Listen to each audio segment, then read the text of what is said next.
right, who's ready for some live girl chat? Me. Don't forget to head over to the Real Daytime's Instagram page and use the hashtag #GirlChatLive to join in on the conversation. Yes, please. All right, first up, if you get lucky enough to attend the Met Gala, you always hope to make headlines for wearing an amazing dress. However, actress Scarlett Johansson's dress is making headlines for the wrong reason. Scarlett is being criticized for wearing a burgundy Marchesa dress to the gala Monday night due to the fact that one of the label's designers, Georgia Chapman, is the estranged wife of Harvey Weinstein. Scarlett, who has been a huge voice in the Time's Up movement in Hollywood, is actually the first A-list actress to wear Marchesa since the Weinstein scandal broke out. That's major. Yes, Yeah. it is. Georgina Chapman. Yeah. Yes, Georgina Chapman. Yesterday, Scarlett defended her dress choice in a statement to E! News saying, quote, "I wore Marchesa because their clothes make women feel confident and beautiful. It is my pleasure to support a brand created by two incredibly talented and important female designers." So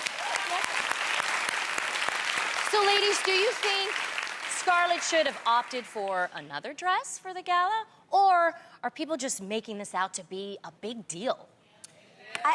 I have a hard time with the idea that somehow, why is it always the woman's fault? This man, I would even consider her a victim as well. Her husband did something god-awful. God-awful. And I would like to think that no woman is going to be like, yeah, go rape women. Like, tell your husband, go do that. Like, I just don't see that. And she clearly has stepped away from him. There's a difference if she was standing by his side and supporting him and backing him up. But that's not the case. She left him. She wants nothing to do with him. And I think it's unfair that we still somehow always find a way to blame the woman. Yeah. How? How is it her fault that she married a dirty dog? Yeah. The thing is, I can get behind the brand if and only if the brand shows that they are no way ever and ever will be complicit with what Harvey Weinstein and other male abusers have done. Correct. So that being said, Marchesa is a living legacy of a brand now. They have made a lot of their wealth, allegedly, from the start of Harvey Weinstein beginning their business. I mean, you have actresses like Felicity Huffman saying, I was forced to wear his dress, otherwise I was held back from my compensation. So somehow Harvey Weinstein had a hand dipped in the success that it is today. So what I see is, I agree with you, we're not blaming the woman, we're not blaming the designers, but I would like to see that the brand is changed and it grows from what it is now.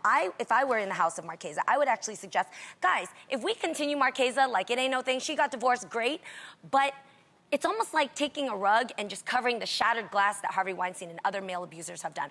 What if we rebranded Marchesa? What if we show you divorced him, you moved on, you stood up for the Me Too movement, you stood up for women worldwide? What would Marchesa look like today if it did the same? New name, new change, stand for the strength, and maybe even from that millions and millions of dollars that they've made, maybe give back to the Me Too movement, because I wear a dress that stands for resilience and also to give back to the women. So you don't agree with her wearing the dress? So you don't agree? I don't agree with... You want to see a change, because, yeah, I want to see that Marchesa is not the same Marchesa, because it is the same brand that has his stain. You can't remove that. Okay. The root of Marchesa started from Harvey Weinstein and his support. So I think she's great. She made her money. She's successful. They're super talented. But now rebrand. Now, Marchesa's done. That was a chapter of your life when you were married to him. Just kill Marchesa and then rename it. Rebrand it into something even stronger and better and support the Me Too movement somehow. I just feel like as a wife, and I can't speak for her, I'm just only trying to think for myself, like how I would feel if I was put in that position, the embarrassment that you go through of obviously now not just knowing that your husband just cheated, but he's being accused of rape. I would think that she's already been heartbroken enough, and then something that she created, and I get it that he backed her company, but at the end of the day, it's still her company. Yes, and actually, and that's one of you love Diane von Furstenberg, right? Diane von Furstenberg, she actually showed support for the brand, saying it's disturbing when women are penalized for the crimes of an abuser. Yeah. And I personally didn't have an issue with it because I know Scarlett Johansson's stance on the Me Too movement.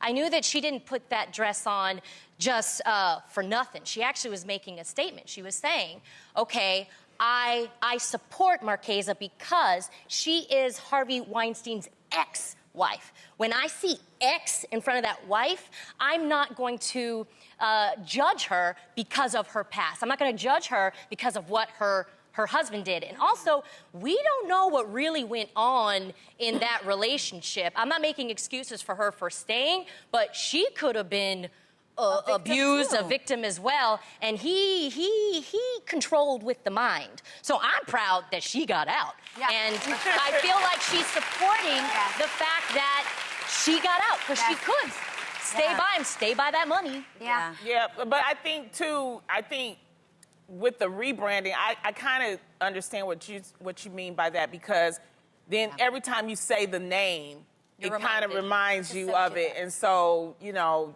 but I look at Scarlett as a ride or die friend. I mean, and she's strong and everything, and it's just, you know, it's just a mess. It really is. I know you're damned if you do, you damned if you don't. It's terrible. The whole situation is awful. And I'm saying, you could keep the brand there. There are many places that will continue to carry Marchesa because it suits a certain client. Yeah. She's so successful, you guys, and she has the power, the talent, and the connections to build another brand that would show the new forthcoming, the new change of what Marchesa has looked like since she's left the marriage and what she looks like today. Yeah. She herself is not the same designer she was when she started the brand and who she is today. So what does that woman look like today? We all know when we've come from broken relationships or broken past, you call it the breakup bod, you call it, you know, whatever you say to rebrand yourself, because you don't want anything of that old past. When we change ourselves, why can't we also change the associations we have around us? That is true. I agree with that. I love the idea that you said of giving back money. I think that would be absolutely incredible if she took the money that they're now making and gave back to the Me Too movement. I think that would be amazing. That's like a combo of what we're saying. Yes. But at the same time, she worked hard for Marchesa. Who create, and you would understand this. You've built brands and things, and obviously, when you go through a divorce or a situation, if that was your baby, would you want to just be like, throw it out? No. No, I'd be like, that's my baby. But you could keep your baby. You could keep your baby. I'm not saying get rid of it. The idiot husband? I would say just start something new and fresh, and actually maybe even a capsule collection. What if Marchesa's going to stay there the way it is? Start a capsule collection just to see, this is who I am as a designer, Georgina. I am a new woman. I stand up for the women beyond Me Too. I don't want you guys to taint the name of Marchesa with that old name, so I'm going to create this for you, for the Me Too movement. This is what the house of that special collection. Look at us creating solutions on the real. I love it now. But I like that. That's why conversations like this have to happen. We're thinking our thoughts through. I'm hearing what you're saying. You're hearing what I'm saying, what she's saying. And that's why it's so great. No, I guess because there's people that are like that too, where you're still stirred about things one at a time. But it's a great conversation to have. Well, from styling your dress to styling your hair, if you want to get your hair braided at your local salon, you better make sure you bring your purse.